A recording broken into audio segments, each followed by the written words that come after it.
Инфекционные болезни преследуют человека на протяжении всей его истории. Упадок античного мира связан не столько с войнами, сколько с эпидемиями чумы, уничтожившими большую часть населения. В начале 20 века пандемия гриппа, прозванная «испанкой», поразила более 500 миллионов человек и унесла жизни более 50 миллионов, почти в 3 раза больше, чем погибло в Первой мировой войне. Эти масштабы, по-моему, говорят о серьезности этого заболевания. Чем же отличается грипп? Во-первых, грипп приводит сразу нетрудоспособности человека, сопровождается выраженным интоксикационным синдромом. Это сильные головные боли, это сильное недомогание, мышечные боли, боли в суставах, выраженная температура. Наша иммунная система может приобрести устойчивость к инфекционным заболеваниям 2 путями. Первый путь – заболеть и выздороветь. При этом организм выработает защитные антитела, которые в дальнейшем будут оберегать человека. Этот путь тяжелый и опасный, чреват риском осложнений, вплоть до инвалидности и смерти. Именно через такой сложный путь прошла Милана Токаева. На первый взгляд, легкое простудное заболевание оказалось гриппом, который привел к тяжелым осложнениям. Серлойер, вот институция лампнашт эярзин и шхалерсоны, серлойер и быстро женщину обезбольте, она сейчас лопнет тебя, и дышнешь догадался. На момент заражения, развития болезни, она была беременна. Как раз это является одним из самых грозных факторов риска. Второй путь – вакцинация. В организм вводятся ослабленные микроорганизмы, которые стимулируют иммунный защитный ответ. Человек приобретает факторы защиты от тех заболеваний, от которых привился. На сегодняшний день живые вакцины вообще не используются для вакцинации против гриппа, а используют инактивированные вакцины. Они абсолютно безвредны и очень редко вызывают побочные действия. Есть мнение, что вирус гриппа мутирует каждый год, а значит, вакцина уже не сможет подействовать.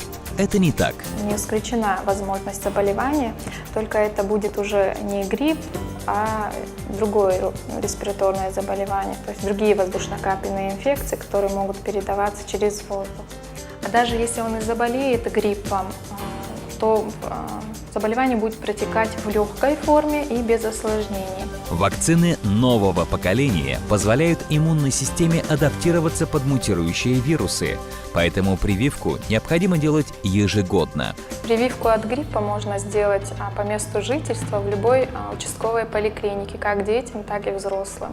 В момент введения вакцины организм мобилизируется против всех инфекций одновременно. На территории нашей республики пик роста заболеваемости, эпидемия приходится примерно на ноябрь-декабрь месяцы. Поэтому лучше всего прививаться в начале эпидсезона гриппа, это сентябрь-октябрь месяц. Вакцина не только оберегает от гриппа, но и обладает иммуномодулирующим действием. Держит организм в тонусе, чтобы не дать заболеть чем-то другим.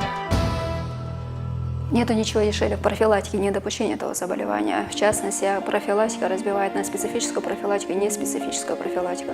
Кроме того, это соблюдение здорового образа жизни, отказ от курения, это сбалансированный сон. Что касается специфической профилактики, это, конечно же, вакцинация больных. А вокруг вакцинации уходит очень много споров, нужна ли она, либо не нужна она. В первую очередь выделена категория больных, которые все-таки должны подвергаться вакцинации. Это, если вернуться к тому вопросу, о котором мы говорили, это в первую очередь дети до 18 лет, это беременные, это больные с хроническими заболеваниями и категория больных старше 65 лет. Из-за деятельности ложных антипрививочных кампаний может возникнуть целая эпидемия.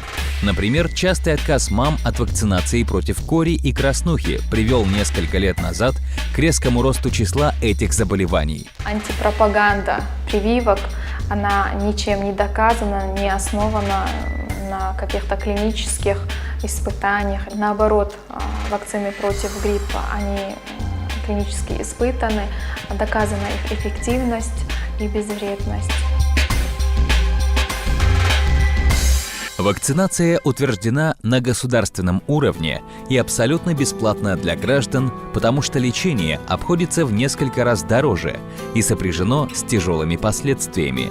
Больная была крайне тяжелая, а я помню, мы переживали, приходилось думать не только за ее состояние, но еще за состояние ее ребенка.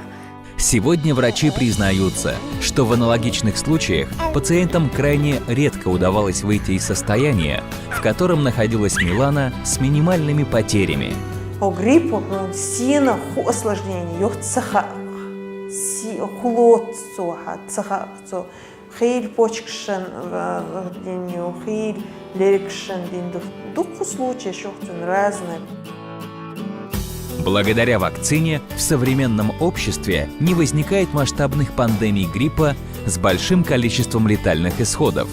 На самом деле вакцинация – это практически безболезненный укол и хороший стимул для иммунитета, который поможет оставаться здоровым в период эпидемии.